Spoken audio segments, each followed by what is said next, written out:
எங்கள் அம்மா வந்து ஒரு சூப்பரான டீச்சர், ரொம்ப சின்சியரான டீச்சர். அந்த ஸ்கூல்லேயே மொத்தம் 45 ஸ்டூடெண்ட்ஸ் தான். எங்கள் அப்பா ஹெச்எம், எங்கள் அம்மா வந்து அசிஸ்டன்ட் ஹெச்எம், இன்னொரு டீச்சர், இவ்வளோ தான். அப்போது பாடம் எடுத்துகிட்டு இருப்பாங்க. அப்போ எங்கள் அப்பா வந்து கொஞ்சம் ஒரு 50-50 தான் ஒர்க்கில். அதனால் இவனுக்கு என்னத்தை படித்து என்ன பண்ண போகிறானுங்க அப்படின்ட்டு கிளம்பி விடுவார் பசங்களை விட்டுட்டு. அப்போ எங்கள் அம்மா விண்டோ வழியாக அப்படியே பார்ப்பாங்க, சார் என்ன நம்ம வீட்டுக்காரர் வந்து ஒழுங்காக பசங்களுக்கு பாடம் நடத்தாமல் போகிறாரே அப்படின்னு சொல்லிட்டு. இட் டசன்ட் மீன் எங்கள் அப்பா மோசமான ஆள் நேரத்தில் இல்லை, அவர் வேறு இதில் சிறப்பு. ஓகே.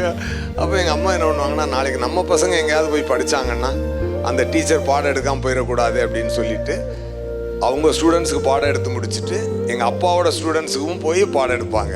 அந்த மாதிரி ஒரு இது அவங்க ஒரு புண்ணியத்தை சேர்த்து வச்சாங்கல்ல தான். அதுதான் எனக்கு எப்பொழுதுமே நான் ஏதாவது கற்றுக்கணுன்னா எனக்கு ஆல்வேஸ் நல்ல டீச்சர்ஸ் வருவாங்க. அந்த வகையில் வசந்த் சார் எனக்கு சிறந்த டீச்சராக கிடச்சாரு டெஃபரெட்டாக. அது வந்து எங்கள் அம்மா கொடுத்த பிளெஸிங்காக தான் நான் பார்க்குறேன்.